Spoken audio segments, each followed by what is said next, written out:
Bonsoir à toutes et à tous, ça marche. Alors on va parler, on va essayer de trouver un nouveau sujet, comme on a l'habitude de faire. En fait, j'ai réfléchi sur la paracha de Lech Lecha. On va essayer de réfléchir sur cette paracha et on va essayer d'en tirer des enseignements personnels qui vont peut-être nous aider, soit dans notre vie de couple, soit éventuellement dans notre vie future. Alors, c'est marqué dans la paracha, Vayomer Hashem al Avram. Donc Hashem s'adresse à Avram et il lui dit Lech Lecha Me'artzecha. Il marche pas le micro? C'est la pile, je crois, qui est. Allô? Ouais, ça marche pas. Allô? Ça marche? Mais bon, je crois que la pile, elle est un peu naze. Et donc, il dit. Allô? Ouais, je crois que ça va arrêter là, pour le massacre.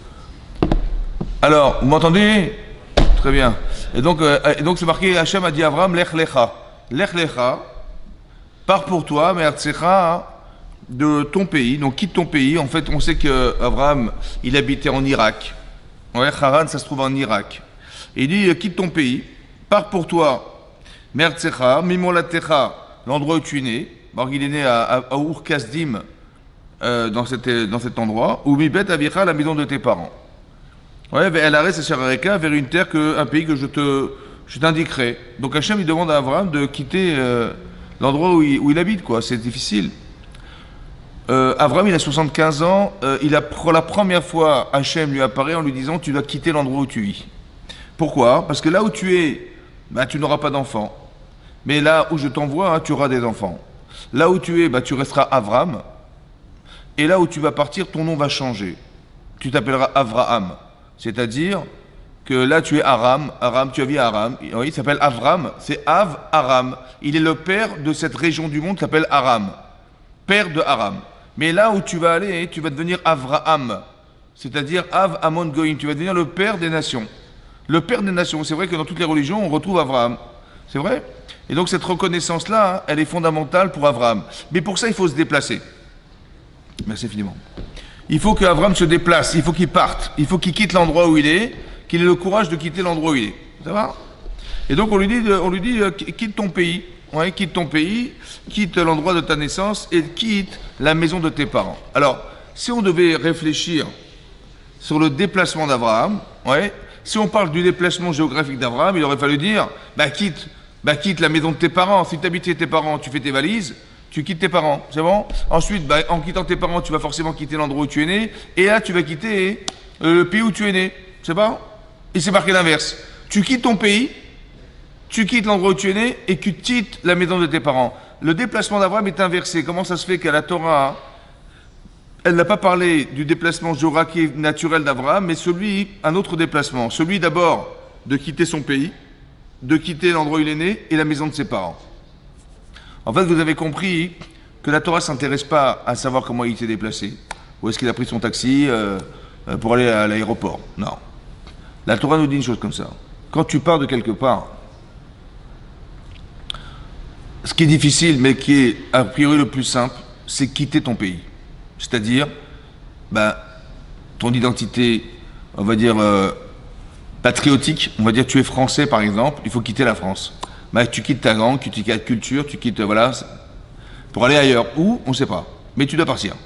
Après, ce qui est plus compliqué, c'est quitter l'endroit où on est né. C'est-à-dire des repères d'enfance. Vous savez, il y a des gens, ils ont vécu dans un quartier toute leur vie, et quand ils se sont mariés, ils ont dû déménager, partir ailleurs, mais ils rêvent qu'une chose, c'est retourner à l'endroit où ils sont nés. Ça va? Pourquoi? Parce qu'on a des repères, on a des amis, on a la synagogue, on a nos rabbinim, etc. Et ça, c'est une chose qui est difficile, c'est un déchirement de partir dans l'endroit où on est né. Et le plus compliqué, c'est de quitter ses parents. C'est de quitter la cellule familiale. Ça, c'est plus compliqué. Donc, ce que Hachem voulait dire par là, c'est d'expliquer de façon chronologique la difficulté qu'on a de vivre des événements dans sa vie, qui peuvent être difficiles, mais qu'il faut des fois accepter parce qu'on doit changer. Hachem lui dit, tu dois partir parce que tu vas être un autre homme ailleurs. Ok. Seulement Rashi relève quelque chose qui est marqué dans le Midrash.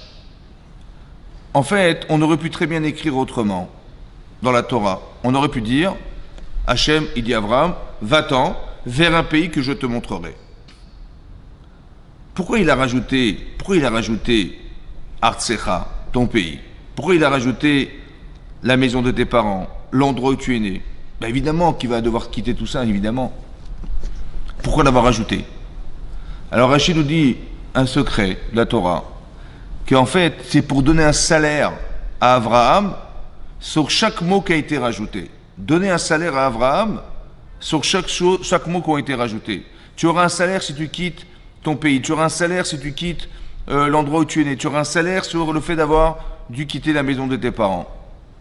Maintenant, la question qui se pose, c'est que de quitter son pays, de quitter la maison de ses parents, de quitter l'endroit où on est né, c'est un moyen qui permet d'accéder à un but. L'objectif, c'est d'arriver là où je te dirais d'aller, c'est l'objectif. Là-bas, tu réussiras ta vie, mais évidemment, pour être là-bas, eh ben, il faut partir de chez toi. Il faut quitter de la maison de ton pays, de la maison de tes parents, évidemment. Ce sont des moyens qui permettent d'accéder à un but.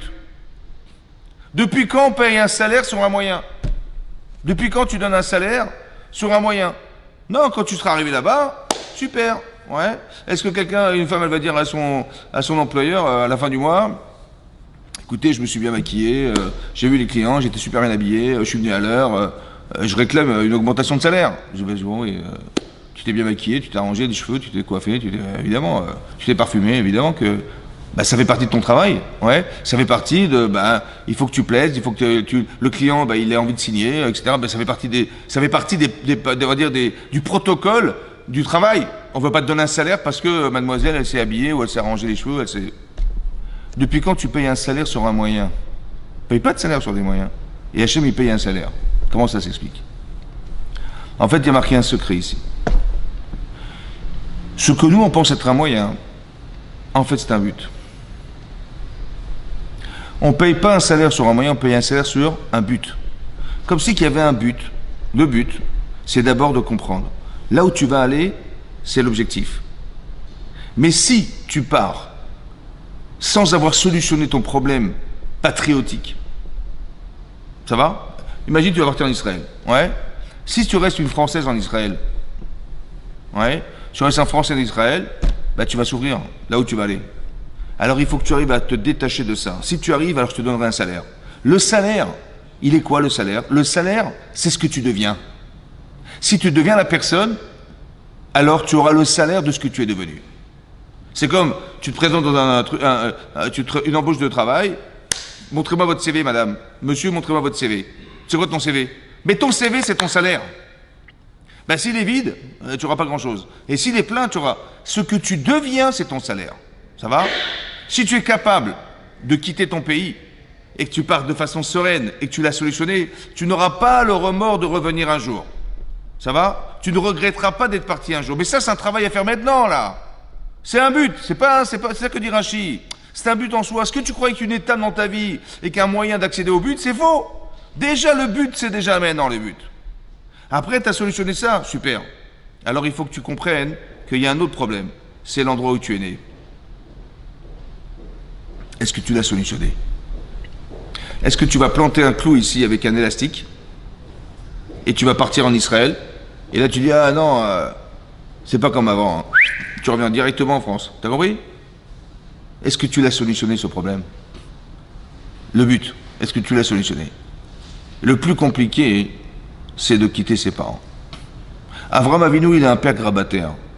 Il a une misva de kibbud avaim. Il a une misva d'honorer ses parents. Qu'est-ce que tu me dis? Tu dis, il faut partir. Je dis, mais j'ai un problème. Comment je vais faire cette misva qui m'incombe d'être un fils pour mon père? Et comment je vais faire pour laisser un père pareil dans un état pareil? Je ne peux pas partir. Vous avez compris? C'est très difficile pour Avraham Avinu. Si tu arrives à surmonter ça, dans l'intérêt de faire que, parce qu'Avraham, c'est pas n'importe qui, Avraham, c'est celui qui va engendrer le peuple juif. C'est énorme ce qu'il va devenir. Ouais, il est le premier patriarche du clan d'Israël, c'est énorme ce qu'il va devenir. Hachem dit, va-t'en, il faut que tu partes. Il faut accepter quelque chose qui est contre nature, à contre-courant de tes volontés, de tes désirs, quelque chose qui va faire que tu vas te construire comme ça. C'est ça le salaire. Donc il ne faut pas prendre des événements comme des événements d'étape dans sa vie. Tu dis, mais le but c'est le mariage. Le but c'est je trouve le prince charmant, le but c'est je trouve la femme idéale, le but. Mais est-ce que tu t'es préparé dans tout le protocole qui va t'amener au mariage? Tu dis, mais c'est pas grave, on se mariera, on verra plus tard, on aura des enfants comme tout le monde, hein, c'est pareil. Non, il faut que tu comprennes que la vie est faite d'étapes. Et ces étapes fondamentales, ne regarde pas ça comme un moyen, mais regarde ça comme un but. Tu dis, mais c'est facile, tu achètes un billet d'avion, tu pars. Mais tu sautes toutes les étapes. Parce que tu es parti sans avoir construit ton départ. Vous avez compris ce que je veux dire? Hachem, il dit, Artsecha. Molatecha, Betavicha. Il faut que tu solutionnes ces trois éléments qui sont des ancrages psychologiques dans ta vie qui font que si tu ne les as pas solutionnés, tu vas revenir à toute vitesse. Vous avez compris? Ça veut dire que quand tu décides d'avoir un but dans ta vie, il faut établir des étapes, mais ne pas sauter les étapes.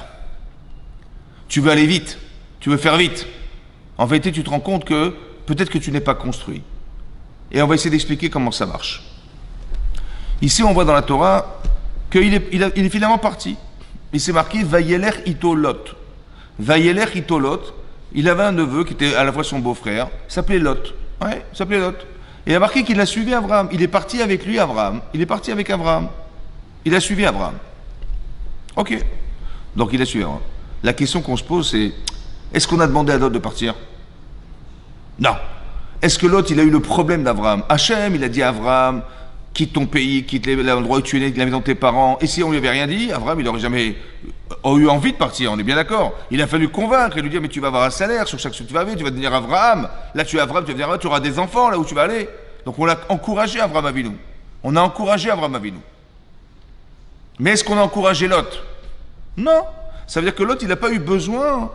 Il n'a pas eu besoin de partir avec tous les arguments qu'on a pu citer avec Abraham Avinu. Donc ça veut dire qu'on a l'impression que Lot, il était beaucoup plus fort dans sa tête, ouais, que Abraham Avinu, ouais. On n'a pas eu besoin d'argumenter le départ. Et quand on lit ce texte-là, on voit qu'a priori Lot, c'est quelqu'un qui n'avait pas de problème de pouvoir quitter son pays, ni de quitter l'endroit où il est né, ni de quitter ses parents, aucun souci, il était prêt à partir, tête brûlée qu'il était, il part. Et là j'ai un souci, pourquoi j'ai un souci? Parce que plus tard c'est marqué que Abraham, les bergers d'Abraham et de Lot vont se disputer. Pourquoi?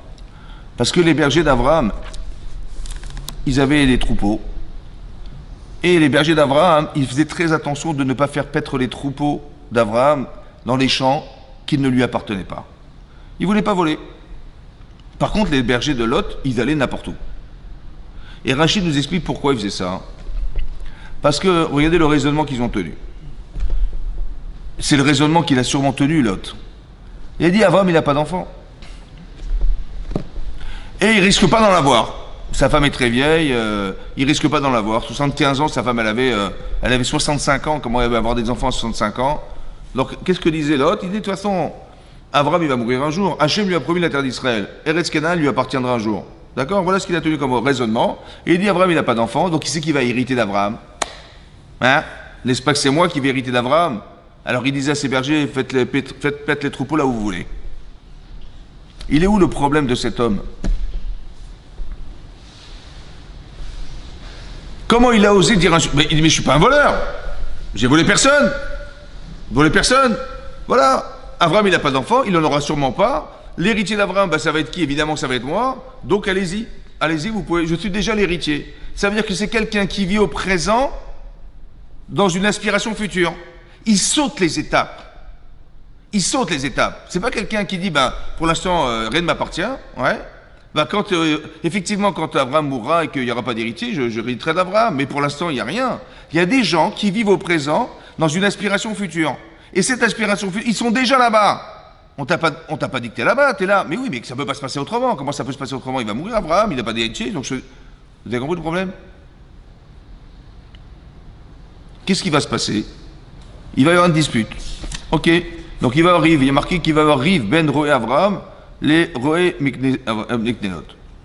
Mais Abraham et Lot. Et sur ce, Abraham, il va dire à Lot, Al-Nate Meriva Benu Benecha.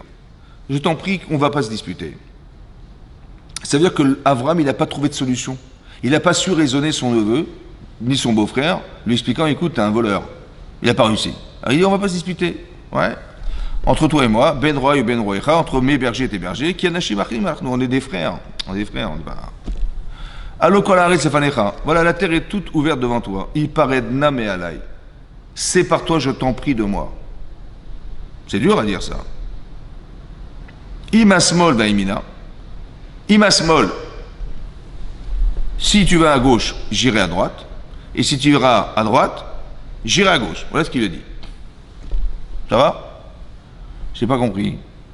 Depuis quand la destination d'Abraham, ouais, elle va dépendre du choix de l'autre.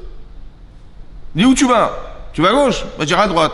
Et toi, tu vas à droite? Bah, j'irai à gauche. Mais va où tu veux. T'as pas besoin de savoir où il va l'autre. C'est ça ou pas? Pourquoi Abraham il a besoin de questionner son neveu lui disant mais où tu vas? Pour décider d'où il va, où est-ce qu'il va aller? Mais il n'a pas besoin de savoir. Il ira au livre. Il va à droite, j'irai à 300 km à droite, c'est pas grave. On se verra pas, c'est pas grave. Pourquoi Abraham il va demander à l'autre, un, où tu vas? Et deux, il va faire le contraire de ce que lui dit l'autre. Pourquoi c'est comme ça? Il a compris? En fait, écoutez-moi bien. Quand vous avez affaire à des gens tordus, il est tordu l'autre, c'est sûr et certain que ce que vous devez faire est le contraire de ce qu'il va vous dire. Vous avez compris ça? Où tu vas à gauche, il faut aller à droite. Tu vas à droite, il faut aller à gauche. Vous avez compris ce que ça veut dire? Le type, il est tordu. C'est quoi tordu? C'est qu'il s'approprie des choses sans se préoccuper de la personne. Vous avez compris ce que je veux dire? Il dit, mais la terre m'appartient déjà. Un type comme ça, il fait peur. Même Abraham, il n'a pas réussi à le raisonner, pour vous dire. Alors il dit, écoute, on va se séparer. Mais ce que j'apprends d'ici, c'est que quand tu as affaire à des gens tordus dans la vie, ouais, alors, et tu ne sais pas quoi faire dans ta vie, et qu'est-ce que demande-leur, mais qu'est-ce qu'il vient de faire? Il faut exactement faire le contraire de ce qu'ils vont te dire. C'est ça qui est marqué. Et donc ils vont se séparer. Je vous lis le texte. Vaïssa Lot et Denav. Et donc l'autre, il va lever les yeux. Il dit, on va se séparer, ok, il n'y a pas de problème. Alors il est marqué dans le temps, il a levé les yeux. Lot. Vaïar, quel col à Kikar. Donc il a vu toute la contrée là, à Yarden, du Jourdain, qui coule à Mashké. Elle est ruisselante, cette région, les riches. L'Ifne Shachet Hashem et Sedom et Amora, avant qu'Hachem il ait détruit Sedom. Donc on est à Sedom. Vous avez compris, on est devant la contrée de Sedom. Et qu'est-ce qu'il va dire? Ouais. Vaïfrar l'autre et donc il a choisi l'autre d'aller là-bas. Mais non, tu as choisi quoi? D'aller à Sedom. Mais c'est quoi Sedom? Cet endroit-là du monde, ouais. Cet endroit du monde, vous savez qu'on n'a pas le droit de faire l'hospitalité. Ceux qui font l'hospitalité, on les tue à Sedom. Et lui, il y va. Mais pourquoi la Torah a besoin de me dire, il a levé les yeux et il a vu cette contrée ruisselante et riche? Pourquoi nous dire ça? Pourquoi, qu'est-ce que j'ai besoin de savoir ce qu'il a vu? Dis-moi, il a décidé d'aller à Sedom. Pourquoi la Torah nous dit, il a levé les yeux, il a vu? Pourquoi cette introduction nous expliquer quoi et nous faire apprendre quoi? Alors écoutez-moi bien. En fait, la Torah voulait nous dire que quel choix tu vas faire dans ta vie? Ben regarde ce que tu regardes. Regarde ce que tu recherches. Si tu recherches, tu dis mais j'ai envie d'aller, mais c'est un endroit riche, des ruisselants, il n'y a pas de problème, hein. Mais si tu te perds là-bas, c'est catastrophique. Tu vas à Sedom, mais tu as affaire à des réchaïm, des mécréants. Où est-ce que tu vas mettre tes enfants? Sous quelle influence? Tu dis, t'inquiète pas, j'ai appris d'Abraham, je vais être un juge là-bas. Ils vont faire tes chouvas. Et je vais les arranger. Mais tout seul. Tu prends le risque tout seul. Tu vois, t'inquiète pas, fais-moi confiance. Mais comment ça se fait qu'il a fait ce choix? Alors qu'il est exactement le contraire du choix numéro 1 qui était d'avoir suivi Abraham. Pourquoi l'autre il a suivi Abraham?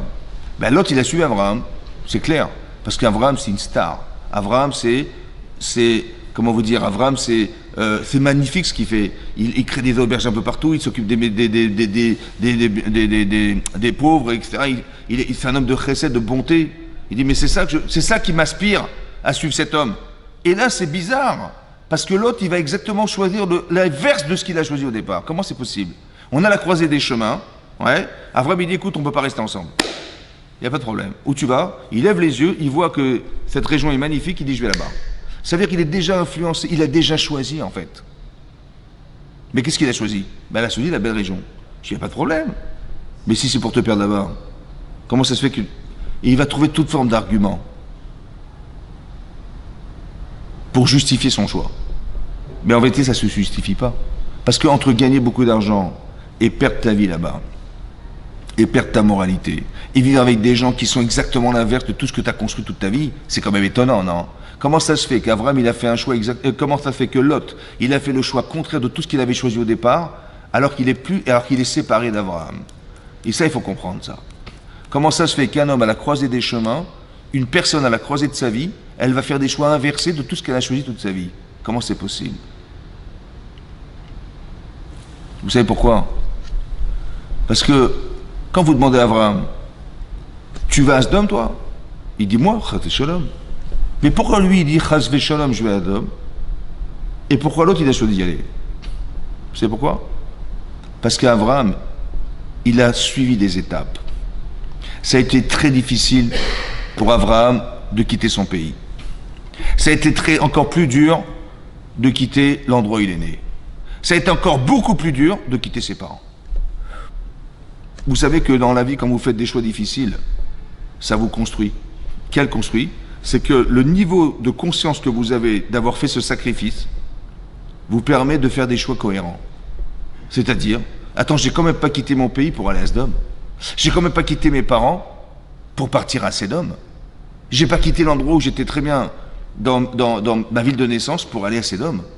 Comme j'ai souffert de quitter mon pays, comme j'ai souffert de quitter l'endroit où je suis né, comme je me suis déchiré de quitter mes parents, ça a été très difficile. En vérité, j'ai construit des choix.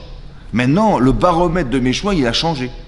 C'est que tu peux pas me présenter n'importe quoi. J'ai quand même pas fait tout ça pour ça. Vous avez compris ce que je veux dire? Alors que l'autre, qu'est-ce qu'il a fait comme choix, lui? Ben, il a suivi Abraham. Il a suivi Abraham. Il a fait un choix? Non, il a choisi Abraham. Il n'a pas choisi le protocole qu'a suivi Abraham. Il n'a pas souffert d'avoir quitté son pays. Il n'a pas souffert, Lot, d'avoir quitté la maison, l'endroit où il est né. Il n'a pas souffert, Lot, d'avoir quitté la maison de ses parents. Il a suivi aveuglément Abraham. Alors il a pas construit ce choix. Donc donc maintenant, si tu fais un choix contraire, il n'y a pas de problème parce que tu ne te sens pas contredit par tes choix.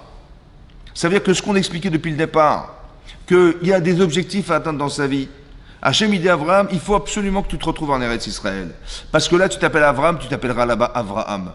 Tu t'appelles, ici, tu n'as pas d'enfants, là-bas, tu auras des enfants. Pourquoi? Parce que la personne que tu es ne peut pas avoir d'enfants. Mais la personne que tu vas devenir va engendrer des enfants. Il faut devenir cet homme pour pouvoir engendrer. Mais tu ne peux pas le faire ici. Il faut que tu passes par des paramètres qui se trouvent là-bas. Et cette difficulté que tu vas appréhender ailleurs, et tu vas te battre pour devenir cet homme ou cette femme, alors cette personne, elle va pouvoir engendrer. Le changement du nom, c'est pas qu'on a dit, ah, on va lui rajouter un petit « et », hein, et comme ça, il va avoir des enfants. Non, c'est que cet homme n'a plus rien à voir avec son passé. Et cet homme-là, le nouvel homme, alors il va pouvoir engendrer un enfant. Sarai ne s'appellera plus Sarai, elle s'appellera Sarah. C'est pas qu'Hachem dit, tiens, on va lui changer son prénom, on va enlever le yud, on va mettre un petit « et », comme ça, elle aura des enfants. Mais pas du tout. C'est que cette femme, tu ne la reconnais même pas. Quand tu la vois, tu dis, mais moi j'ai connu Sarai, c'est pas elle. C'est pas possible, c'est pas cette femme, c'est pas possible. Elle a changé. C'est-à-dire que tout ce que vous traversez dans la vie, tout ce que nous traversons dans la vie, est forcément transformateur de personnalité. Forcément. Mais il faut avoir bien compris que ça fait partie des étapes de mon existence qui sont obligatoires pour arriver au but. En général, on saute les étapes. Tu achètes un billet d'avion, tu pars en Israël, pas de problème. Mais tu sautes toutes les étapes, lesquelles? Ben, il faut quitter, c'est français. Mais tu vas vivre à l'étranger. Tu l'as assumé, ça, ou pas? Tu vas vivre dans un endroit qui n'a rien à voir avec ton lieu de naissance. Tu l'as assumé ou pas? Tu vas vivre dans un endroit où tes parents sont plus là. Tu l'assumes ou pas? Ou ça devient un traumatisme? Ou alors tu le vis bien? Ça se travaille. Ça, tu auras le salaire d'avoir été l'homme capable, la personne capable de surmonter cette étape. Et ça, c'est un but en soi, parce qu'on ne peut pas recevoir de salaire sur un moyen. Moi, je croyais que c'était un moyen, moi. Évidemment, je prends un billet d'avion, je prends mes bagages et je m'en vais. Qu'est-ce qu'il y a? Voilà, le but, il est là-bas, je vais atteindre mon but. Non. Il faut que tu comprennes dans ta vie que pour arriver là-bas, il faut passer par ça et ça et ça. Mais ce n'est pas un moyen, c'est un but en soi. Tu vas faire tout un travail psychologique de comprendre comment tu vas pouvoir ne pas être paralysé par avoir quitté ton pays. Comment tu ne seras pas paralysé ailleurs d'avoir quitté l'endroit où tu es né. Tu ne vas pas être paralysé ailleurs d'avoir quitté tes parents. Si tu l'as solutionné, tu t'es construit. Cet homme-là, il va pouvoir se débrouiller. Et on ne peut pas lui proposer n'importe quoi dans la vie. Pourquoi? Parce que le sacrifice qu'il a fait et la difficulté qu'il a appréhendé d'avoir quitté son pays et tout ce qu'il a dû traverser l'empêche de faire des mauvais choix. Ce qui est faux chez Lot. Vous avez compris ou pas? Ça veut dire que Lot, il n'a pas suivi ce protocole. Il dit, quel est le problème? C'est ce qu'on appelle construire des gens, c'est pas prendre des briques et mettre... non, construire des personnes, c'est d'arriver à introduire chez eux une émotion, une connaissance qui va être accompagnée d'une émotion qui lui fait dire non, je ne peux pas. Mais s'il n'y a pas cette émotion qui accompagne le choix, alors il va faire forcément des mauvais choix. Vous avez compris? Il dit, je dois partir, il faut que je quitte mon pays. Comment je vais faire? Et je réfléchis, mais comment? Oui, je veux bien, bon, je vais partir, ok, mais je vais vivre à l'étranger. C'est un exemple que je vous donne, hein, mais simplement de vous expliquer que dans la vie, quand on a des objectifs personnels, il faut savoir qu'on va forcément être obligé de passer par des étapes. Et ces étapes, il ne faut pas les négliger. Il faut les vivre, il faut les comprendre, et il faut les solutionner. Tant que tu n'as pas solutionné ça, tu vas souffrir là où tu vas être. Mais c'est logique. Et si tu ne les as pas solutionnés, de toute façon, tu vas faire des faux choix. Parce que tu n'as pas de repère émotionnel qui te fait dire est-ce que c'est bien ou est-ce que c'est pas bien. Quand tu dis bien ou pas bien, c'est une émotion, c'est une connaissance. Mais est-ce que tu l'as, cette connaissance? Est-ce que tu peux dire ça sent mauvais, ça sent bon? Je sais pas. Ben, moi j'ai suivi l'autre, moi, on m'a dit pas. Il part, mais je suis. Mais j'ai la Emouna qu'il a raison et que. Mais bien sûr, heureusement que tu as la Emouna, c'est super. Mais est-ce que tu es passé par les étapes qu'a suivi Abraham? Il dit non, moi j'ai suivi Abraham. Vayeler Hito Lot. Il était avec lui, Lot. En fait, il n'a pas fait ce travail préliminaire. C'est-à-dire que dans la vie, on a tous des objectifs, mais il faut savoir que ça se construit. Les étapes, elles doivent se suivre. Vous voyez, ça fait partie de ce qu'on appelle construire une personne. La construction, elle se passe par des émotions, et cette émotion, si vous ne l'avez pas, eh ben, elle n'est pas là. Et donc, je n'ai pas de ressort, je n'ai pas une capacité, ou je ne sais pas, donc intellectuelle, ou alors émotionnelle, pour dire non, c'est pas ça qu'il faut faire. Ouais. Il faut sentir la chose, il faut sentir que c'est juste. Ça se sent. Ouais. C'est ce qu'on appelle la chorma d'expérience. Vous savez, il y a la chorma des livres, la connaissance qu'on a de la lecture qu'on peut avoir de la connaissance, mais il y a une chorma qui est d'expérience. L'expérience est fondamentale. Il faut passer par l'expérience. Pourquoi c'est important l'expérience? Pourquoi il ne suffit pas d'être intellectuel, on étudie, on se concentre essentiellement sur la connaissance, et bon, je sais, voilà, je sais. Comme les gens disent, mais ça va, on connaît, on sait. Et alors? Et tu sais alors? Ouais? Est-ce que tu es sûr que tu vas réussir parce que tu sais? Pas sûr. Pourquoi? Parce qu'en fait, je vous explique.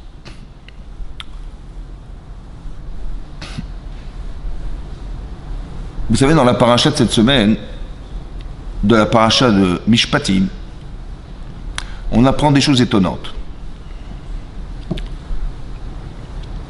Par exemple, c'est marqué, si tu vois l'âne, ou tu vois le chameau, je sais pas, ou de ton pire ennemi, ça va? De la personne qui est ton ennemi, qui s'est égaré. Tu peux pas le voir en photo, hein. Même pas en photo, tu peux le voir, même en rêve, tu n'arrives même pas à le voir, c'est ton ennemi juré. Et tu vois que son âne, il s'est égaré. Tu dis, ben, son âne, qui crève son âne. La Torah dit non, il faut que tu lui ramènes son âne. Pardon? Il faut que tu lui reprennes son âne, parce que tu as une mitzvah de rendre l'objet perdu, c'est ça, non?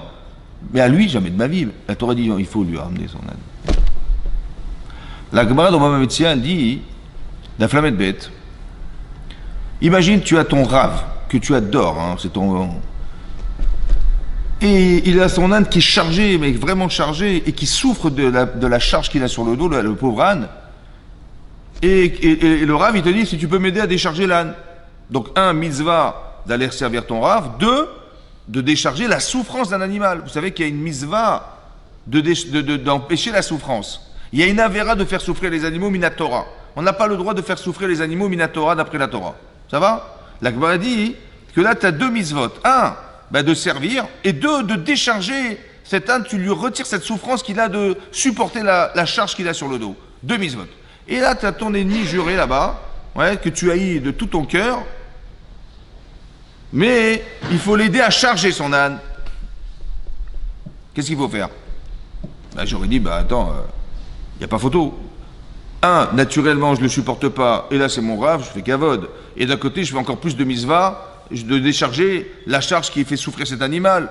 C'est vrai? La Gemara dit non. L'Idgaber al Yitzro Adif. De faire un travail personnel sur le Yetzer Hara, c'est mieux. Mais c'est contre nature, mais je peux même pas le voir. Il vaut mieux. Il vaut mieux que tu dises non, c'est pas grave. Maintenant, il faut juste comprendre. Comment c'est possible que je puisse accepter d'aller servir quelqu'un que je ne peux pas voir. Et ça, c'est mieux, ça, que d'aller faire une mitzvah, de servir quelqu'un qu'on respecte et de décharger une charge très lourde qui va entériner une souffrance à cet animal. C'est mieux de faire ça que ça. Comment ça se comprend?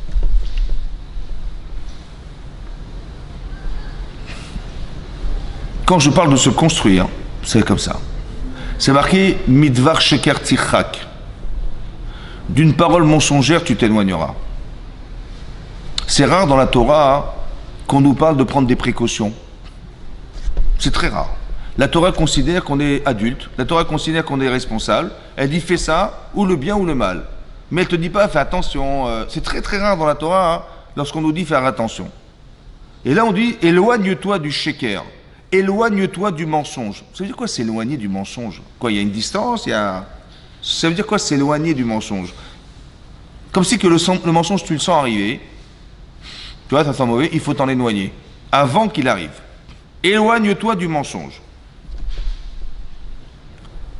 Maintenant, j'ai pas envie de lui rendre service. Ça va?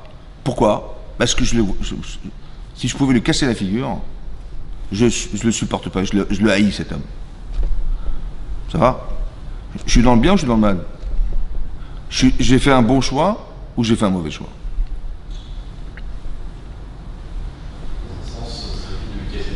Hein? Dans un sens, ça évite de lui casser la gueule. C'est quoi ça? Ça évite de lui casser la gueule. Ouais, mais c'est ce que j'ai envie de faire. Mais en vérité, on me dit non, il faut pas faire comme ça. Je m'éloigne, je ne vais pas faire les. Alors justement, c'est ça que je vais expliquer, attention. Est-ce qu'on a le droit d'haïr les gens? Non. Est-ce qu'on a le droit d'avoir de la rancune? Est-ce que j'ai le droit d'avoir de la vengeance? Est-ce que j'ai le droit d'haïr les gens? Non plus. Mais pourquoi la Torah? Mais c'est contre nature. C'est quoi la rancune? C'est quoi la vengeance? Imaginez-vous, vous allez voir votre voisin. Ouais, bonjour. Écoutez, je suis embarrassé, là, ma voiture est en panne. Vous pouvez me prêter votre voiture pour faire une course? Il dit non. Je ne prends pas de ma voiture. Bon. Après, il vient me voir un jour, il me dit oui, bonjour, écoutez, je suis embêté, là j'ai mes enfants, ils sont à l'école, ça vous dérange pas d'aller les chercher? Mes enfants sont à la même école, ça vous dérange pas, voilà, là j'ai un rendez-vous, ça vous dérange pas de me rendre service? Le même à qui j'ai demandé tu peux ta voiture, il vient me voir et il me dit ça vous dérange pas d'aller chercher mes enfants à l'école? Je dis mais j'ai pas compris, comment tu oses me demander ça? Quand je t'ai demandé ta voiture, tu m'as refusé. Et tu oses me demander d'aller te rendre service, mais ça va, ouais. C'est quoi ça? C'est de la vengeance. Comment tu oses me demander un truc pareil? Vengeance. C'est assour minat Torah, ça. C'est interdit d'après la Torah. Ou alors je lui dis-moi, tu te rappelles quand je t'ai demandé ta voiture? Tu te rappelles ou pas? Ouais, je me rappelle. Mais je t'avais demandé de la prêter, tu m'as pas prêté. Je dis ouais, je suis désolé, ouais, je suis pas prêté. Bah tu vois, je suis pas comme toi, moi. Ben, je vais aller chercher tes enfants. Ouais? C'est quoi ça? C'est de la rancune. Je suis resté rancunier ou rancunière. La Torah dit c'est assour. C'est incroyable. Tu vois, je suis pas comme toi. Je vais t'éduquer, mon vieux. Tu vas comprendre. Voilà, je vais aller chercher tes enfants. C'est assour de la Torah, ça. D'ailleurs, c'est assour de la Torah.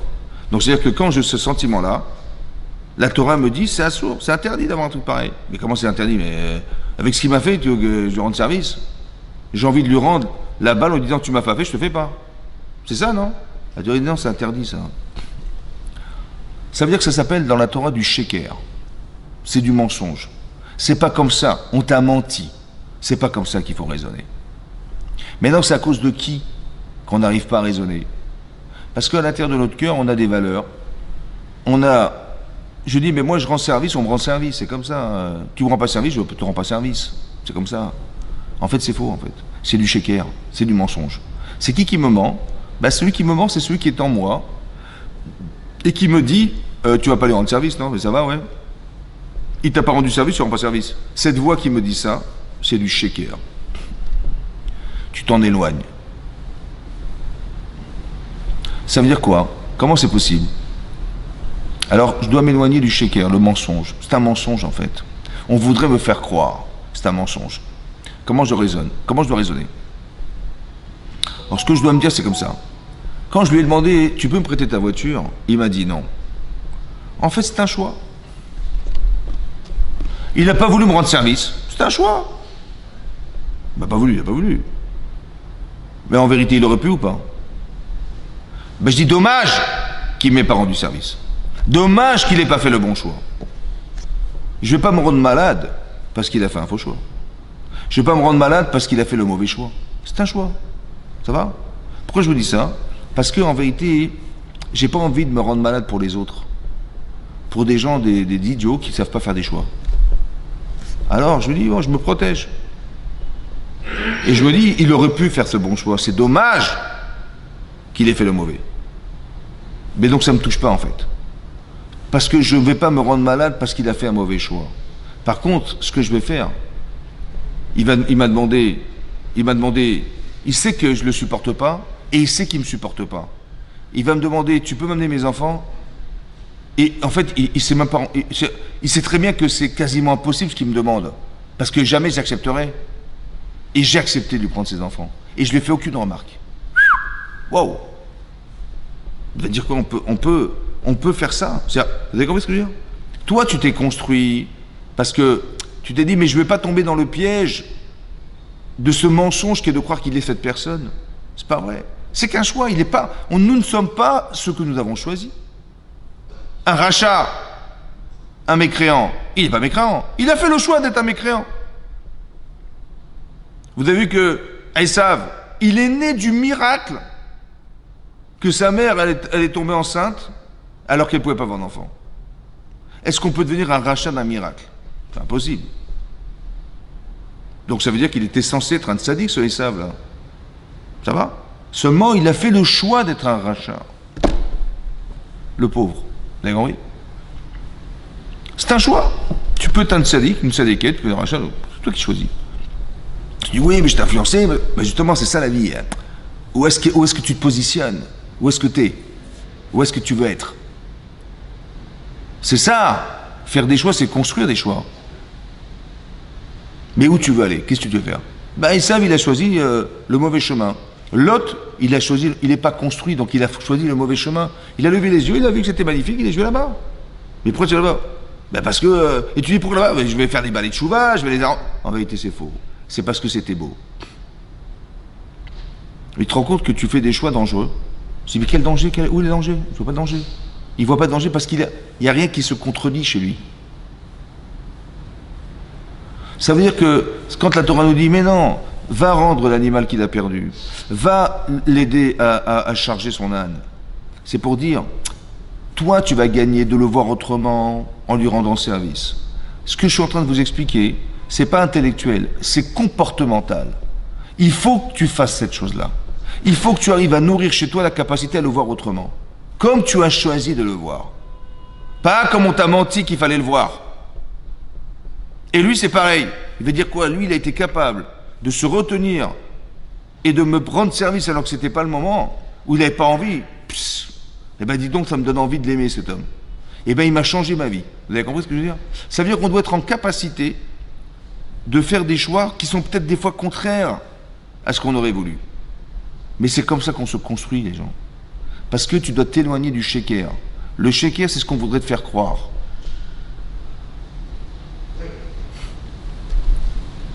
Là, vous avez pris un exemple très basique, là, le garçon qui ne veut pas rendre un service, mais rendre un service en fait. Mais dans la vraie vie, il y a des circonstances où il y a des gens pour lesquels on a une véritable animosité qui est causée.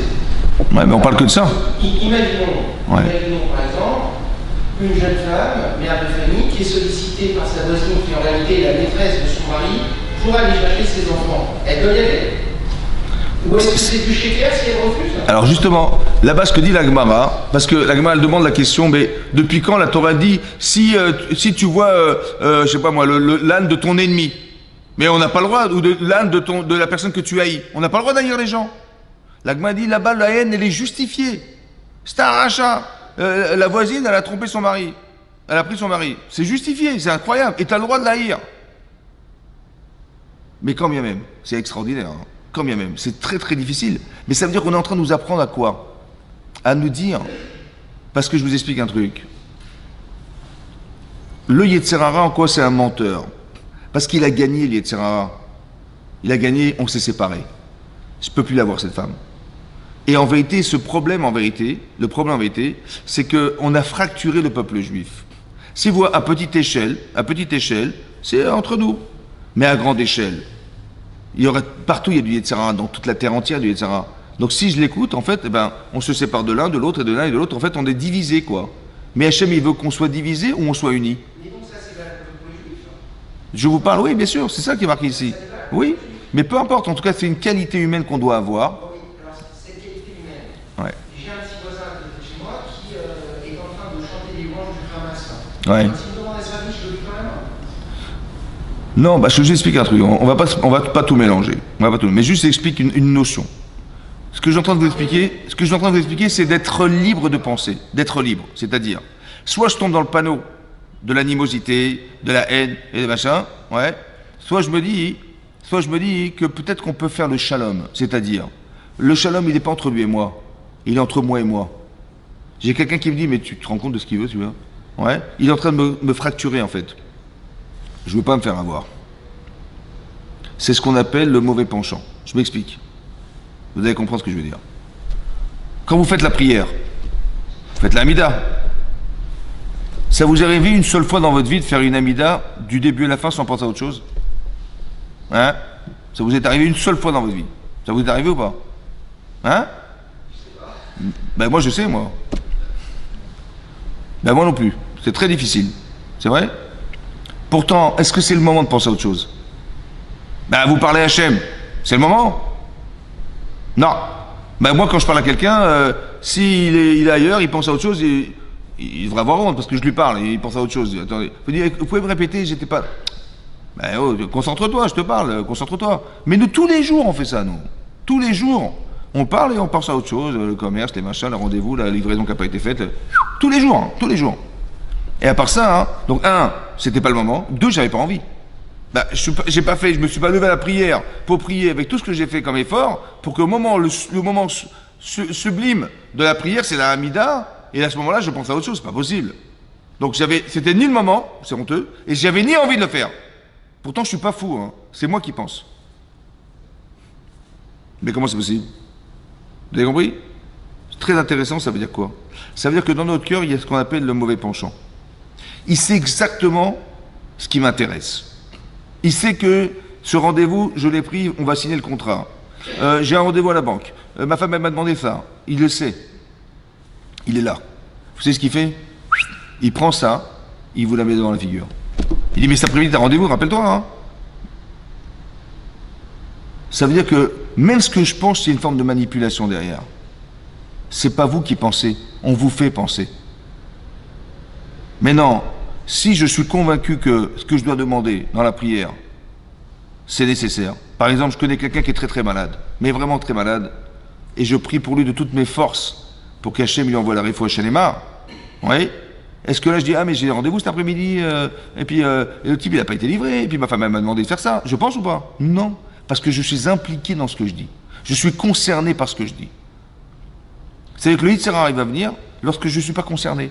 Ou je ne suis pas impliqué. Il veut faire la prière. Donc la prière, Hachem Sadaïfta, en fait, je veux lui faire plaisir, le bon Dieu, parce qu'il faut bien qu'il écoute ma prière. Mais c'est pas ça la prière, mon chéri. Est-ce que tu t'impliques dans ce que tu dis? Est-ce que tu es relativement attaché à Hachem ou pas? Vous avez compris? Ben, le Yetzer Hara, c'est le baromètre. Quand tu es avec lui, il n'y a pas de Yetzer Hara. Et si tu es avec lui, et si tu n'es pas, tu verras que tu vas penser à autre chose. C'est comme ça. Mais ça veut dire qu'on pense pour nous. On nous fait donner envie d'autre chose. On veut, en fait, qu'est-ce que fait le Yetzer Hara? Il veut couper le lien étroit qui existe entre moi et lui. Est-ce que vous imaginez, est-ce qu'on imagine qu'on a le numéro de téléphone d'Hachem? On vous donne le numéro de téléphone du créateur de la création du monde. Et quand vous priez, vous avez son numéro de téléphone, vous l'appelez. C'est énorme. Mais qu'est-ce qu'il veut, Yetzirara? Mais il veut couper ce lien. Parce que si je crée le lien, c'est lui qui va disparaître. Mais il veut pas disparaître. Donc il va faire il a des paires de ciseaux, il coupe. Vous avez compris? Mais ça, hein, c'est du sheker. C'est du mensonge. On voudrait me faire croire. C'est faux, en fait. Mais je dis, mais oui, j'ai des rendez-vous, mais je suis pas vous, c'est moi qui ai pensé, je sais que c'est moi. Mais je comprends, t'avais pas envie de penser à ça. Et c'était honteux de penser à ça. Comment c'est que tu penses quand même? Parce que, en fait, c'est lui qui te fait penser. Seulement, il faut avoir une capacité mentale à dire, je ne veux pas que ça soit ça. J'ai envie quand j'ai besoin de la sagesse, alors je demande d'acheter de la sagesse. Mais j'ai mal au ventre parce que j'arrive pas à comprendre des choses, alors je demande avec le cœur. Mais dans ce cas-là, tu peux pas avoir envie. J'ai envie de me faire pardonner. Alors je vais dire, c'est l'Achlanou Avinou. J'ai envie de faire teshuva, j'arrive pas.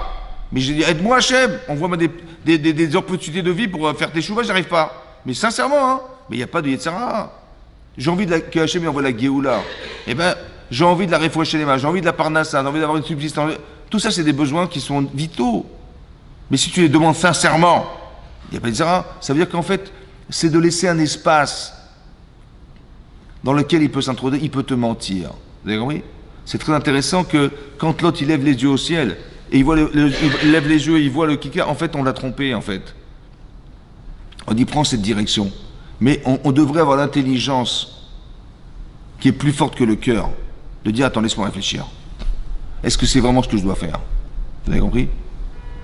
Laisse-moi réfléchir. Ça veut dire ton cerveau il va pas seulement servir à accomplir un désir. Si j'ai envie de déménager, comment tu fais? Ben, laisse-moi réfléchir. J'ai envie de partir en voyage, laisse-moi réfléchir. J'ai envie de changer de métier, laisse-moi réfléchir. J'ai envie, mon cerveau, il va réaliser. J'ai envie de mettre le pied sur la Lune. Laisse-moi réfléchir. Comment je vais faire? Ben, tu vas fabriquer une fusée, mais comment, avec quel matériau, quel machin? Tu vas réfléchir à assouvir un désir. Mais est-ce que ton cerveau, il sert seulement à assouvir ton désir? Ou bien à réfléchir ton désir? C'est-à-dire, est-ce que c'est bien de faire ça? Tu dis, j'ai levé les yeux, j'ai vu la belle contrée du Jourdain. Réfléchis, ça vaut le coup d'aller là-bas ou pas? Avant que tu désires, est-ce que ce désir, il vaut la peine?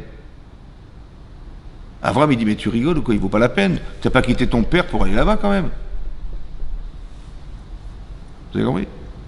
Ça veut dire qu'il y a une autre faculté qu'on doit avoir, c'est de réfléchir à son désir. Parce que c'est pas sûr que le désir, il est juste. Peut-être on est en train de te mentir. Tu dis, mais je ne vais pas lui rendre service. C'est le pire des... Mais si tu peux... Est-ce que Hachem, il te téléphone? Qu'est-ce qu'il va te dire, Hachem? Il va te dire, non, non, ne lui rends pas service. Il va te dire, non, essaie de faire un effort. Essaie de recréer ce lien que tu as perdu à cause du mensonge du Yetzirara qui t'a fait croire. Et si tu y arrives, alors tu verras que, en vérité, tu vas faire déjà le shalom avec toi-même. Et après, tu feras le shalom avec les autres. Mais ça veut dire que c'est fondamental, ça s'appelle construire des personnes, ça. Se construire, c'est d'avoir des valeurs qui me permettent d'avoir la lucidité, de savoir exactement quel bon choix je dois faire dans ma vie. Ça, c'est la lucidité. Et ça permet au moins de libérer une conscience. C'est-à-dire de savoir que je peux m'assurer que je vais penser juste. Mais quand je suis dans la haine, dans la vengeance, dans la rancune, dans la machin, c'est sûr que je vais me planter. Ça va? Ça veut dire que c'est sûr. Parce que objectivement, je ne vois pas la valeur humaine. Je vois le choix de la valeur humaine. Non! Il faut voir la valeur humaine. Vous avez vu qu'à Pessah, on ne fait pas le Hallel entièrement. Pourquoi? Ben parce que quand le 7e jour, on a dû ouvrir la mer et on a noyé les Égyptiens, les anges, ils ont dit on va faire la fête. Super, ils sont morts les Égyptiens, ils sont tous noyés. J'ai dit je suis désolé, on ne se réjouit pas de la mort de nos ennemis. Je dis mais de quoi tu parles? Ils t'ont assujetti pendant 210 ans, 86 ans d'esclavage forcé. Ben, qui crèvent ces gens-là? Au contraire, vas-y chante, t'es content, ouais. Fais comme les types qui chantent là-bas, les terroristes, ils chantent, ouais, on a fait un coup en Israël. On chante? Dis-nous, on chante pas, je suis désolé. Pourquoi? Pourquoi on chante pas? Alors j'ai expliqué pourquoi. Parce que c'est un faux choix. En fait, ce ne sont pas des Rishaïm, ils ont choisi de l'être. C'est dommage qu'ils n'ont pas été des tzadikim. Je ne peux pas me réjouir d'un mauvais choix. Du choix du Yetzirara, en fait. Vous avez compris ce que je veux dire? C'était du sheker. J'ai pas le droit de me réjouir du choix du Yetzer. Parce que quand je me réjouis du choix du Yetzirara, c'est pas ça. J'ai même de la peine qu'ils se sont fait avoir. Vous avez compris? J'aurais dû avoir de la peine qu'ils se sont fait avoir. C'est ça qui est important. Et c'est pareil. En vérité, je dois avoir ce regard en me disant, il a fait ça, mais c'est dommage qu'il s'est fait avoir. L'autre, elle a trompé, elle a pris son mari, mais ça. Ben, en vérité, ce recul-là, on doit l'avoir. C'est très très difficile ce que je vous dis là. Parce qu'il faut être vraiment des tzadikim. Hein. Ça veut dire d'avoir des vraies valeurs et de voir que on peut changer le monde, on peut changer les gens. Seulement, il faut avoir cette lucidité de distinguer entre la personne et le choix de la personne. Et ça fait partie du protocole de la vie, ça. Il faut savoir suivre les bonnes étapes pour être sûr de ne pas tomber dans ce panneau-là. Maintenant, on n'a pas de haine, on n'a pas d'encul, etc. Mais dans une relation qui va durer avec quelqu'un, s'il n'y a pas d'interactivité, il n'y a plus de fiabilité. C'est ce que j'ai expliqué. J'ai expliqué que ça doit être comportemental. J'ai expliqué ça. C'est-à-dire que le type, je vois son âne se perdre, et ben, je vais lui amener. J'ai vu machin, je vais lui amener. Pareil. Dans les couples, c'est pareil. Dans les couples, c'est pareil. Si je fréquente des gens, je les aide, etc. Et d'un autre côté, il n'y a pas de retour. Il n'y a pas de retour, mais pas de retour ponctuellement. C'est-à-dire à la longue, il n'y a pas de retour du tout. C'est plus viable. C'est-à-dire qu'au niveau sociétal, humain, fraternel, c'est plus une relation qui peut être. Très bien. C'est pas une question d'avoir de la. Très bien. Très bien. C'est une question que c'est plus possible. Mais c'est ce qu'on a répondu. On a répondu qu'Abraham, il s'est un jour séparé de Lot. Ça veut dire que quand on voit que c'est destructeur de personnes, oui, il vaut mieux se sauver. Si ça vous détruit de voir que les gens se foutent de vous, ouais, et qu'en fait, ils ne se rendent pas compte, ben, on a affaire à des gens inconscients. Mais je vais quand même pas perdre mes valeurs sous prétexte, parce que qu'est-ce qui va se passer? Ça veut dire, tu te rends compte, tout ce que tu donnes, et il n'y a aucun regard de reconnaissance, et aucun machin. Vous avez compris ce que vous entendez là? C'est votre Yetzirah. Si vous voyez que ça vous détruit, alors il vaut mieux arrêter. Parce que en fait, je me rends compte que c'est exactement ce qu'il explique ici. On explique comment il a osé. Parce que vous savez qu'il y a des contradictions dans Abraham. Il y a marqué une fois qu'Abraham, on dit, il a eu raison de quitter l'autre. Et il y a une autre version qui dit que les anges, ils ont prié Hachem pour lui dire il faut qu'il meure Abraham. Comment il a pu se séparer de Lot? Et Hachem, il a repoussé cette condamnation, il a fait vivre Abraham. Mais c'était quoi la discussion entre les anges et Abraham? Alors le Rav Dessler, il explique comme ça. D'un côté, vous savez où est-ce qu'elle est la solution de Lot? Elle est chez Abraham. Donc en se séparant de Lot, ben, il ne lui propose pas la solution qui était la sienne, celle de Lot, Abraham. Alors les anges disent, ben, il faut qu'il meure.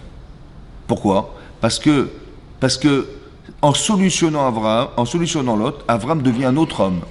Mais cet homme, il ne sera jamais, cet Abraham, il n'existera jamais. Alors il faut qu'il meure. Celui qui devait venir. Hachem, il a dit, il ne peut pas mourir. Pourquoi? Parce que soit il influence, soit il est influencé. Et s'il est influencé par l'autre, ça ne sera jamais plus Abraham, on ne pourra plus dire Éloqué Abraham. Alors il faut qu'il s'en aille. Ça veut dire qu'Hachem, il l'a sauvé parce que pour ne pas tomber sous l'influence d'eux. C'est pareil. Si vous voyez que vous faites des choses, et qu'il n'y a pas de retour, et qu'il n'y a rien à faire, ouais, c'est pas grave, il ne faut pas vous mortifier, il ne faut pas non plus vous dire peut-être que j'étais pas l'homme de la situation ou quoi que ce soit. Non, c'est simplement que vous avez affaire à un mur en face de vous qui sont incapables de pouvoir considérer ce que vous faites pour eux. Ces gens qui n'ont pas de reconnaissance, ils ne savent pas lire la reconnaissance, il ne faut pas vous rendre malade. Il faut dire, ben, ils ne savent pas lire, c'est tout. Voilà, ben, je rends service et je vois que ça n'a servi à rien ou ça n'a pas été éducatif chez eux, ça ne leur a pas permis d'eux, ben, j'ai pas besoin de me rendre malade. Ou peut-être d'autres personnes le feront mieux que moi, j'en sais rien. Au-delà des sentiments, c'est même aux questions matérielles, techniques, j'ai besoin de côtoyer aussi des gens qui, si moi je suis vraiment dans une certaine situation, il y a un retour. Ouais, il faut les trouver. D'accord, mais je m'éloigne de gens, si je vais côtoyer des gens qui n'ont pas jamais de retour. Pas jamais, ça n'existe pas. Ça pas jamais, ça n'existe pas. Il faut simplement trouver des gens, ouais, qui ont un peu de bienveillance et un peu de logique, on va dire, même socialement, ça se fait pas. Vous comprenez? Il y a ce qu'on appelle la reconnaissance du bien. Ouais. Il faut trouver des gens qui sont reconnaissants, c'est tout. C'est pas compliqué. Hein. Les gens, ils ont honte de savoir qu'on leur a donné sans rendre. Ils devraient avoir honte. Donc ils existent ces gens-là. Il faut les trouver, c'est tout. C'est pas compliqué. Il faut trouver juste les bonnes personnes. C'est pas. Mais ça veut dire qu'on peut pas non plus. Il faut savoir que quand c'est pas possible, c'est pas possible. Ça veut dire que si vous voyez que il faut pas avoir de remords non plus. Mais ce contact, il est fondamental. C'est-à-dire la relation humaine, elle est fondamentale. On se construit par les autres. Donc c'est sûr qu'il faut trouver des gens qui vous aident et qui vous. Autant vous savez que vous pouvez donner, autant vous savez que vous pouvez aussi avoir la satisfaction de recevoir. Au moins, c'est quoi exister? Et exister, c'est extérieur à soi. Quand on dit, c'est marqué l'otov et Adam levado, ça n'est pas bien qu'un homme soit seul, c'est pas dire qu'il faut qu'il se marie, il faut qu'il ait. Non, ça n'est pas bien de croire qu'on peut se suffire à soi-même. Le seul qui peut dire ça, c'est Hachem. Parce que lui, il crée le monde, il n'a pas besoin. Mais le monde a besoin de lui, mais lui n'a pas besoin du monde. Il est seul. C'est quoi seul? C'est qu'il peut se suffire à lui-même. je ne peux pas dire moi que je me suffis à moi-même. Parce que je ne peux pas même me connaître sans les autres. Qui vous êtes? J'en sais rien. Vous êtes généreux? J'en sais rien. Vous êtes intelligent? J'en sais rien. Vous êtes avare? J'en sais rien. Vous êtes rancunier? J'en sais rien. Vous avez des défauts? J'en sais rien. C'est dans la confrontation que je me rends compte, tiens, c'est marrant, j'ai pas osé, ou j'ai pas envie, ou je suis timide, ou je suis machin. Mais c'est que dans la confrontation qu'on découvre. Mais il faut l'autre. Je ne suis rien sans l'autre, vous comprenez? C'est ça. Et ça fait partie des notions qu'on doit avoir du mariage. Le mariage, c'est quoi? Bah, c'est de se confronter à une personne qui n'a rien à voir avec soi, parce que c'est une femme, je suis un homme. Ouais, on n'a pas les mêmes besoins, la même nature, les mêmes réflexions, la même logique, on n'a rien pratiquement de commun, mais il faut arriver à faire le shalom dans la différence. C'est-à-dire, soit tu restes un homme en couple, et donc tu te confrontes à l'opposition de l'autre, c'est plus contre soi qu'avec soi, puisqu'on n'a pas les mêmes intérêts, on ne réfléchit pas de la même manière, les émotions des mots ne sont pas les mêmes, donc c'est vraiment contre soi. On te demande, non, il faut que tu te maries. Alors je dis, ouais, ben, c'est normal, il faut que je me marie pour comme tout le monde, avoir des enfants comme tout le monde. Non, il faut que tu te maries parce que le mariage, c'est d'arriver à faire le shalom entre deux choses qui s'opposent. Quand tu verras dans ta femme quelque chose qui te dérange, est-ce que tu vas lui faire la remarque pour qu'elle se corrige? Ou bien tu vas l'inviter, c'est ça qui est compliqué, à lui faire partager ce que tu ressens pour elle. Est-ce que, parce que je vous explique, le mariage, c'est comme si on prend deux choses qui sont propres et sales, et on les trempe dans l'eau, ça va? Et tout à coup, la saleté, elle remonte. Et les gens, ils font, bah ouais, je vais vous expliquer ce qui s'est passé avec mon mari, il est sale, mon mari, il a ça, il a ça, il a ça, j'ai vu, je savais pas, hein, quand on s'est marié, avant de se marier, je trouvais magnifique, formidable, hein. Mais là on s'est marié, mais toute la saleté elle commence à remonter. Il dit, mais vous rigolez, ma femme c'est pire que ça, ma femme elle est comme ça, comme ça, comme ça, comme ça, comme ça, et que la saleté. Je dis alors, ben on va divorcer. Je dis non, c'est là que démarre votre mariage. Comment tu vas t'arranger pour te débarrasser de ce qui te sépare d'elle, et toi comment tu vas t'arranger pour te débarrasser de ce qui te sépare de ton mari. Si tu l'aimes, tu vas vouloir te débarrasser de ce qui vous sépare.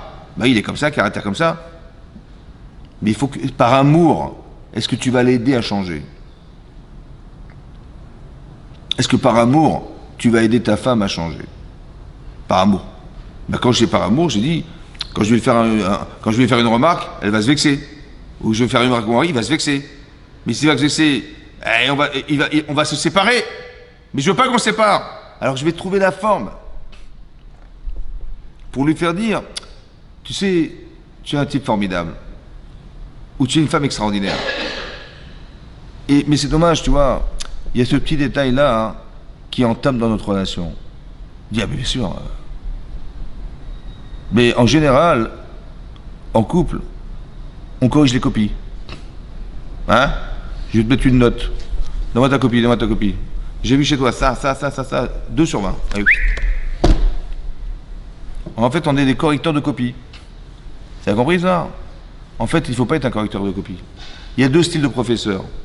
Soit ils constatent que ça ne va pas, ils te jettent parce que bon, ça n'a pas marché. J'ai donné cours, j'ai connu les cours de maths, le type il a eu 3 sur 20. Attends, j'ai parlé pourquoi? Pour rien, tiens, prends ta copie, va. Ou j'ai dit, attends, tu as eu 3 sur 20. En fait, je vais t'expliquer pourquoi tu as eu 3 sur 20. Bah, peut-être t'as pas compris. Tu n'as pas osé demander. Tu rêves en cours. Tu ne révises pas. Tu n'es pas assidu. Etc., etc. Vous avez compris? Mais si tu travailles sur ça, tu auras peut-être tu auras sûrement une meilleure note. En fait, ce qui m'intéresse, c'est qu'est-ce que je peux faire pour que tu t'améliores? Qu'est-ce que je peux faire pour que tu t'améliores? Je vais t'expliquer en quoi tu seras meilleur si tu corriges ça et ça et ça. Mais j'invite les gens à s'améliorer. Je ne rappelle pas les erreurs.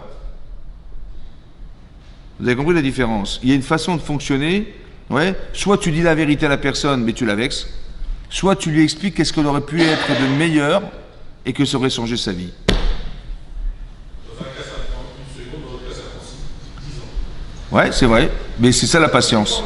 Si quelqu'un n'est pas patient, il aura problème de couple, évidemment. Si on est exigeant, c'est-à-dire que si un type est exigeant en entreprise, eh ben en couple, il faut se calmer.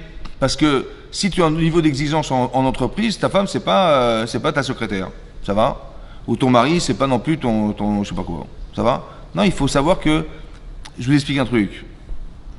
Quand on est célibataire, la personne la plus importante, c'est nos parents.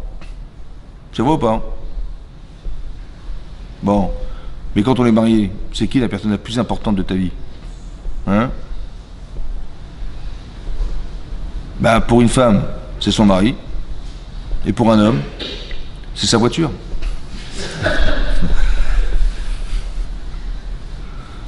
Mais en fait, il faut être clair là-dedans. Il faut être clair que c'est la personne la plus importante de ma vie. En fait, c'est la personne la plus proche de moi, en fait. C'est ça qui est extraordinaire.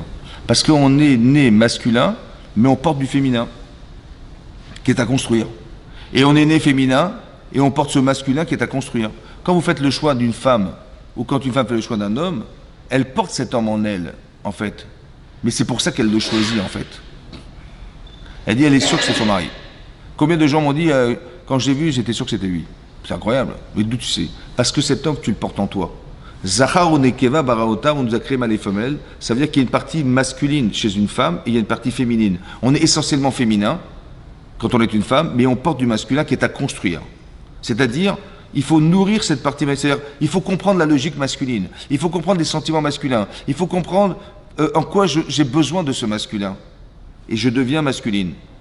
Et je deviens féminin quand je suis un homme. Parce que cette potentialité de femme qui est en moi, elle est en face de moi. C'est ma femme. Donc dans la relation féminine que j'ai avec elle, si je suis masculin en couple, j'ai envie d'aller jouer au foot, elle veut aller chez Sephora. Je veux m'acheter une voiture, elle veut s'acheter une bague. On n'a rien à voir, vous avez compris? Donc je sais qu'elle a envie d'une bague. Vous savez, c'est marqué dans le Midrash, marqué dans la Gemara dans Shabbat, quand il tombait de la manne dans le désert, il tombait des bijoux. Au moment où il tombait de la manne, il tombait des bijoux. Mais pourquoi des bijoux? Hein? Et pourquoi quand il tombe de la manne? Non, il serait tombé de la manne du ciel à midi, et à 16h, pour les dames, ouais, on aurait ouvert un magasin Sephora, et il serait tombé des parfums. Ça va? Non! Quand il tombe de la manne, il tombe des bijoux. Mais pourquoi c'est au même moment? Vous savez pourquoi? Parce que autant c'est vital de consommer de la manne, autant pour une femme c'est vital d'avoir des bijoux. Alors il faut que ça tombe au même moment pour que tu comprennes que c'est vital. Pour toi c'est vital? Non. Que tu aies une petite bague avec un solitaire dessus, tu fais comme ça, un homme il comprend même pas. Une femme c'est vital, c'est comme ça. Maintenant, où tu dis mais elle est folle, où tu dis elle est différente. Elle est différente.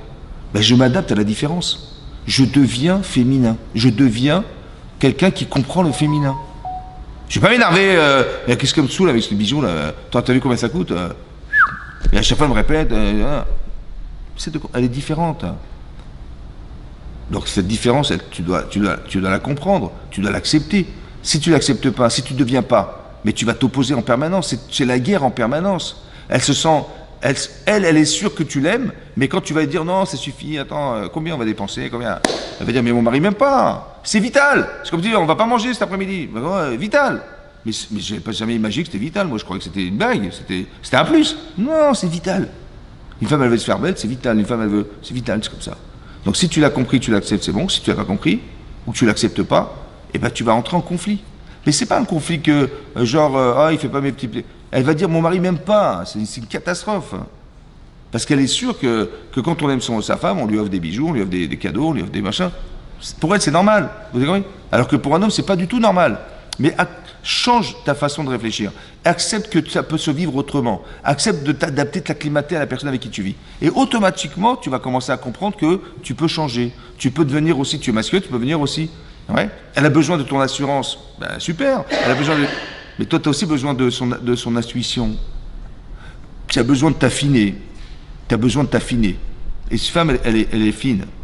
Une femme, elle a cette valeur d'être pudique. Ça nous manque, nous, d'être pudiques. Ouais. Mais apprends, inspire-toi de ton épouse. Ça veut dire qu'il y a quelque chose à tirer. Qu'est-ce que je gagne à vivre avec? Qu'est-ce que je gagne? Pas quelles sont les différences qui nous séparent, mais qu'est-ce qui nous rapproche? Qu'est-ce qui fait de nous des êtres qui peuvent être conjugués? On peut jumeler de personnes qui n'ont rien à voir, mais l'intérêt de conjuguer deux êtres, c'est ça qu'il faut comprendre. Vous avez compris? C'est pour ça. Pour ça que je dis que ça se travaille, ça se réfléchit. Pour ça qu'il faut s'instruire, pour ça que j'ai expliqué qu'il y a un objectif qu'on doit atteindre dans sa vie, mais il y a des étapes qui sont fondamentales pour arriver à ce but. Et comme Abraham, on lui a dit, quitte ton pays, l'endroit où tu es né, la maison de tes parents, on pourrait dire, mais ce sont des étapes. Mais évidemment qu'il faut faire ses valises et prendre un taxi pour aller à l'aéroport. Évidemment que quand tu es à l'aéroport, il faut prendre un avion pour partir de où tu vis. Évidemment. Mais c'est des étapes. C'est des étapes. On va pas... Non, c'est pas ça en fait. Il y a une difficulté à quitter ton pays. Il faut la solutionner. Et si tu l'as réussi, tu auras le salaire d'être devenu la personne. Et si tu as solutionné ça, il faut encore que tu solutionnes le fait que tu vas quitter l'endroit où tu es né. C'est pas pareil. Et ça, c'est plus compliqué. Si tu réussis, tu auras le salaire d'être devenu cette personne. Et si tu as réussi à solutionner le fait de pouvoir quitter tes parents, alors que c'est un ancrage fondamental, sans être handicapé par ce problème, super. Là, tu pourras partir sereinement, et là, tu pourras dire qu'il n'y a pas d'Yetzirara là où tu vas aller. Parce que l'Yetzirara, c'est quoi? Dire, mais comment t'as osé quitter tes parents? Et c'était mieux ailleurs, et machin, ouais. Comme les gens, ils disent, vous partez en France, tu peux me ramener 2 barils d'Ariel, je t'en supplie. Ici, la lessive, elle est bidon, hein, c'est pas... C'est-à-dire que ta tête, elle est là-bas, quoi. Vous avez compris ce que je veux dire? Donc, tu n'as jamais quitté l'endroit d'où tu viens. Il faut comprendre que on se déracine de quelque part. C'est difficile. Mais c'est des choix compliqués, mais qui font partie des étapes du profil qu'on doit avoir pour arriver à l'objectif qu'on doit atteindre dans sa vie. C'est pareil. Dans tous les domaines, que ce soit un domaine professionnel, soit un domaine parental, soit un domaine... On n'a pas des enfants pour des enfants. Il y a des neshamot que tu dois construire. Il faut que tu arrives à mettre une forme d'affection avec tes enfants. Ça va? Tellement puissante, l'affection, tellement puissante, que même Yosef, quand il s'est retrouvé avec la femme de Potiphar, il était très tenté d'aller avec elle. Il y a marqué dans la Gemara, dans Sota, qu'il a vu le visage de son père, il a dit je peux pas. Depuis quand tu penses à ton père quand tu vas avoir une relation avec une bonne femme, une femme mariée, ouais, il était très tenté d'y aller et il a pensé à son père. Mais depuis quand tu penses à ton père? La dernière chose, c'est ton père. Et lui, c'est la première. Comment c'est possible? C'est pourquoi? Parce que son père, c'était pas un flic. C'est pas fais ça, fais ça, fais ça. Non, son père, il lui a mis toute l'affection qu'il devait avoir. Et son père, c'était un exemple. Et son père, il a toujours dit fais attention avec les femmes. Ne te rends pas dans l'Yitzhara des bonnes femmes. Attention. Quand tu seras marié, ça sera autre chose. Mais là, tu n'es pas marié, fais attention.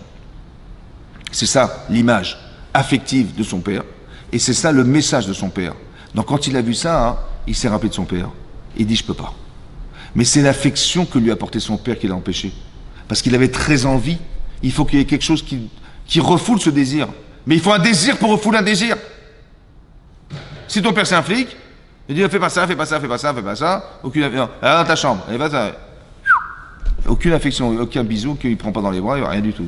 Je ne vais jamais penser à mon père. Parce qu'il n'y a qu'une émotion qui refoule une émotion. Il faut que je me sente contredit. Vous comprenez ou pas? Yosef, il s'est senti contredit parce que tout ce que mon père m'a apporté, l'affection qu'il m'a apporté, le message qu'il m'a donné, mais je ne peux pas le trahir, c'est pas possible. Et donc il va refuser. Mais c'est ça qu'on nous demande, d'apporter de l'affection. D'apporter, il n'y a que ça qui gagne. Alors que des fois en couple, on est très rigoureux, on est très exigeant, on attend d'eux. Ouais. Vous avez qu'une femme, elle peut, quand elle a un problème avec son voisin, elle dit, je vous en supplie, monsieur, écoutez, vous pouvez dire à vos enfants de faire moins de bruit, je vous en supplie. Pardonnez-moi de vous déranger. Et son mari, elle le jette complètement, quoi. Comment c'est possible? Comment tu peux être aussi violente avec ton mari, avec tes voisins, tu mets des gants, tu fais attention. Pas normal. Parce que les valeurs, elles sont pas là. On n'a pas réfléchi aux étapes. Vous avez compris? Le but, c'était de se marier, hein. On a très bien compris, le but, c'est... Mais est-ce que tu as compris les étapes qui t'amènent au but? Qu'est-ce que c'est qu'un homme? Qu'est-ce que c'est que ton mari? Et ça, c'est des choses il faut réfléchir avant. Mais la personne la plus importante de ta vie, c'est lui. C'est lui. Comment tu oses parler comme ça? Tes parents, ta grand-mère, tu parles comme ça? Ton grand-père, tu parles comme ça? Non. Et ton mari, oui. Comment c'est possible? Et ta femme, c'est pareil. Comment tu oses parler comme ça? Ça veut dire qu'on n'a pas développé des notions qui devraient être fondamentales dans nos vies. C'est de savoir avec qui je vis. Quelle importance j'ai d'être avec un homme et quelle importance j'ai avec une femme dans ma vie. Qu'est-ce que sont que des enfants? On croit que nos enfants nous appartiennent pas. Je dis, mais je vous présente mes enfants. Voilà, ma voiture, ma maison et mes enfants. Mais ta voiture, tu l'as achetée, ta maison, tu l'as achetée, mais tes enfants, tu l'as pas acheté. Des enfants, quand même. Mais ce sont mes enfants. Mais non, ils ne t'appartiennent pas. Tes enfants, mais non. Tu es responsable de tes enfants. Mais tu n'as aucun droit sur tes enfants. Tu as des devoirs, mais tu n'as pas de droit. Aucun droit, zéro. Et c'est que comme ça que tu vas te faire respecter. Si tu dis, je suis ton père, tu me respectes, machin, ils vont sauver les gosses. Mais je suis ton père, tu me respectes. Tu imposes le respect, mais ça ne marche pas. Jamais ils t'aimeront. Par contre, si tu invites à t'aimer, c'est sûr. Il faut toujours inviter les gens. On n'impose rien. Oula, Khazak ou Baruch, merci beaucoup de m'avoir suivi, Khazak. Bien sûr.